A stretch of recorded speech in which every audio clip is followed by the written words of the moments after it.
Hey everyone, Kilton here. Look, I wanted to cover something because this keeps coming up here in my shop, and I've had some people email me some questions about it here recently. So I wanted to cover it, and that's head spacing. No, I'm not talking about the space in between your ears. Head space has to deal with a lot of your cartridges. So I'm going to cover the four main types of cartridges and kind of discuss what headspace is in very simple terms. That way you can understand not only what it is, but how it affects your firearms performance. Okay? So the main ones that we are going to cover is a rifle rimless, right? A pistol rimless, rimmed cartridges, by which are the same for rifle and pistol, and belted Magnum cartridges. I don't know how well that's, holding up. So, anyways, let me switch some cameras around and we can get started on that, okay? All right, so what headspace basically is the distance between the abutment and the datum point or datum line, right? Okay, but which that's a lot of fancy stuff to sit here and say where the end of your bolt is compared to where everything is headspaced off of. So on a standard rifle cartridge, right, this is actually a 308, where the headspace line is right here on the shoulder, okay?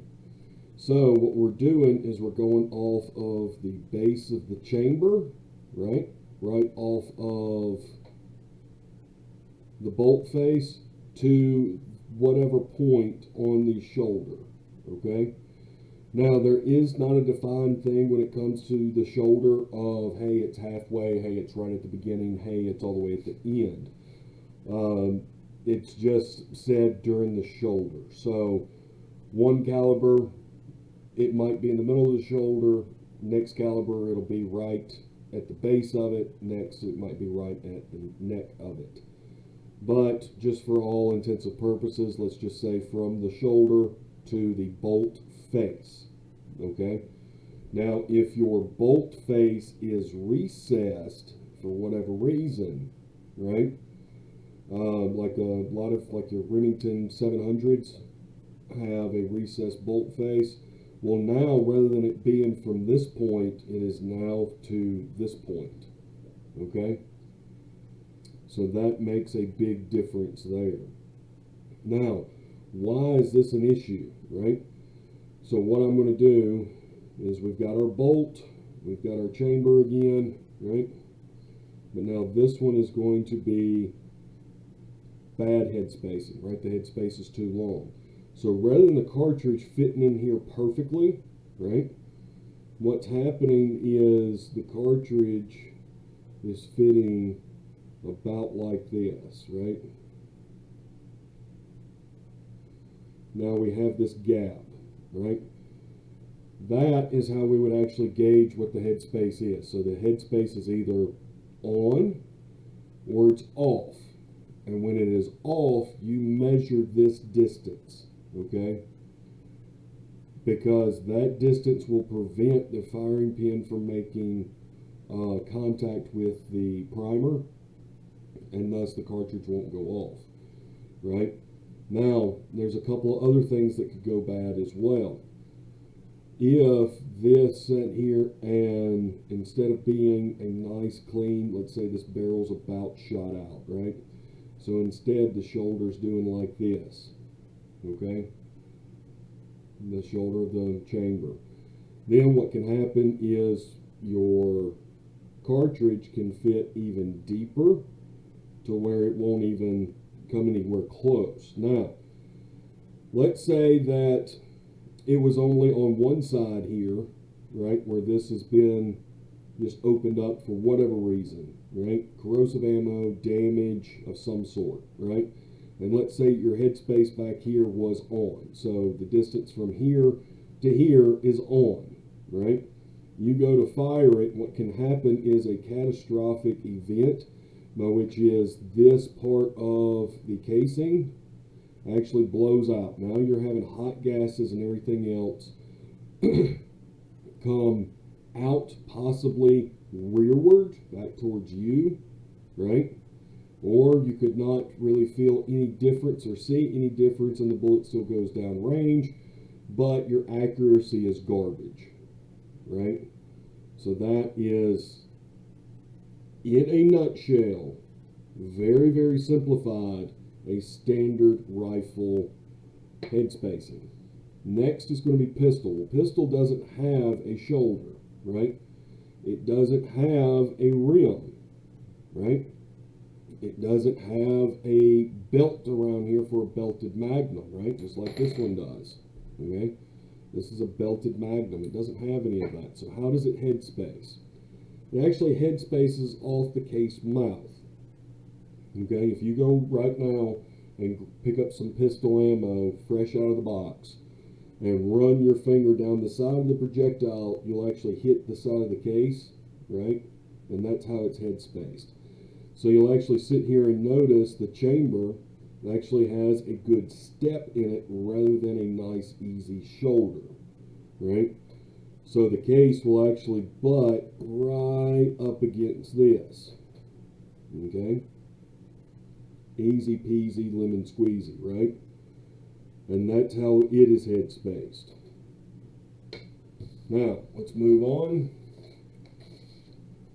to a rimmed cartridge, okay? That is like this 30-30 or is like this 12 gauge shotgun shell, right?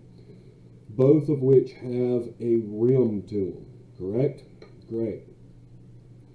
So what we're really doing off of it is it's the space in between the bolt face and the thickness of that rim. That's why a lot of people can sometimes have issues with their 30-30s or their 22s especially, right? Because different companies are going to make this the rim a little thicker than another, right? So granted, it might only be 1/1000th of an inch, but the thousandth of an inch is quite a bit when you're sitting here talking about your chamber, okay? So, yeah. And then for your shotgun, once again, same thing. It's the space in between here, right? That is the big issue. Now, what can also happen with shotguns, I don't see this very often on pump action, but I do see it fairly often on like side-by-sides or semi-autos, right? Just because for some reason people treat those a little bit differently, is they will sit here and never clean the firearm, and what will happen is these corners will get rounded off just ever so slightly, okay? So now your cartridge is fitting down here, right? And what they'll have is they'll complain of two things. One, that it sometimes fires and it sometimes doesn't. Well, no duh, because we have an increased gap here, right? Okay? Second thing they'll complain about is it's hard to extract. And yes, that will happen if you don't properly clean your firearms, okay? So this will get wedged in a little bit deeper. The extractor is unable to extract it. So yeah, it gets stuck in, and then you're sitting here having to run a rod down this way and beat it out with a hammer, right? Now, talking about 22 rimmed cartridges, right? On a standard centerfire cartridge, by which, for those of you who don't know what centerfire is, your shotguns and most of your rifle cartridges are going to be center fired. So that's the primer right there. You see the nice little dent in it, right? With a 22, the priming compound is in the actual rim here, right? So I'm going to try to point it out. It's right here. Yep, you can see that. Right next to my dirty fingernail up here, right? Yeah, that is actually where the firing pin strikes. What I get a lot of people in for 22s is they'll complain of failure to feed, failure to extract. And what has happened is rather than your firing pin coming out right here, what it's doing is it's actually coming out up here. Okay? And what's happening is people are dry firing. So the more times that this area here is struck, it's actually going to move metal down, right? So what I'm going to do is I'm just going to show the metal move down here, right? Because I've already circled all that fun stuff. So what can actually happen is it's mashing it to where the chamber's now like that, right? So now you have made it more narrow in this area, right? As well as have left it unsupported on this side, by which is making the cartridge go from like this sitting in the chamber to like this sitting in the chamber, right? And I know that's just very minute and minor, but trust me, that's a big deal when it comes to accuracy, okay? Now, the last one that we're going to cover is a belted Magnum, okay? Now, belted Magnums are very similar to rims, except they don't have a rim, so you can actually load these into a box magazine and have better feeding than just a standard rimmed cartridge there. But how they headspace is from the top of this belted piece. So you can honestly sit here and see, right, that there's the step. And the chamber is cut pretty much like this, right? And we would measure from the base of where that step is to our abutment, okay? Now, what I do see with belted Magnums is people reloading, and they want to reload them hot, okay? They want to reload them real hot, okay? And what can happen is when the cartridge is fired, there's a lot of stress on that cartridge case right there at those two axes, okay? There's a lot of stress, right? So what can happen is if they don't pay attention to their brass when they're reloading, it can actually cause a hole or a rupture or something along those lines, and you will have hot gases coming right back this way into your bolt, or they're going to come out and get you in the face, okay? It's going to happen if you reload them too hot and don't pay attention to your brass, okay? So when I sit here and tell people is I know a lot of folks, I'm trying to find one over here.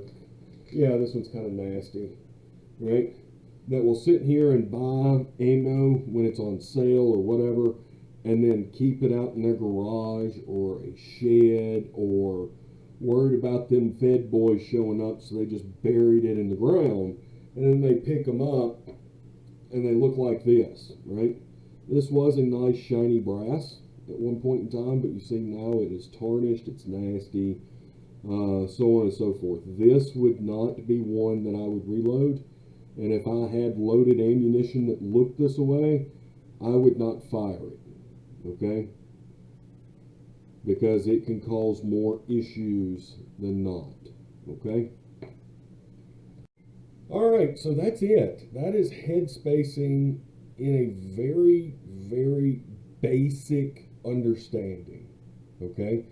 To where if you take a firearm to a gunsmith and they say that it's out of headspace, right, you can then sit here and ask them plus or minus. It's usually going to be plus, very rarely is it minus.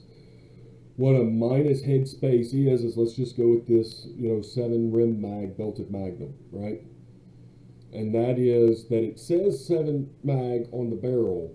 You go to insert the cartridge and the bolt doesn't close at all, okay? You're not going to see that very often, but it does happen. So, yeah, they're more than likely going to sit here and tell you, oh, well, it's plus several thousandths of an inch. Now, some of you are going to ask, well, how do you fix that? Well, there's multiple ways to fix it, okay? One is to turn the barrel to where it sits back a little bit farther, right? Recut the chamber to make sure everything's nice and clean, so on and so forth. Option 2 is just replace the barrel altogether, okay? Option 3 is one that I look at first when it comes to a lot of semi-autos, especially semi-automatic shotguns, is what's making the bolt go forward, okay? I've seen it on multiple occasions with Benellis, with Winchesters, with Remingtons, to where that return spring is weak, and so it's not able to really send everything home like it should, right? So it'll just kind of get it almost up there to the 1 yard line, but fall short, right? And then it's really simple. It's just replacing the spring, okay? So anyways, I hope y'all have enjoyed this. This has been a relatively long video. I do apologize for that. And yeah, like I said, the whole reason I wanted to do this was to kind of explain to people very basic head spacing. So anyways, y'all have a good one, okay?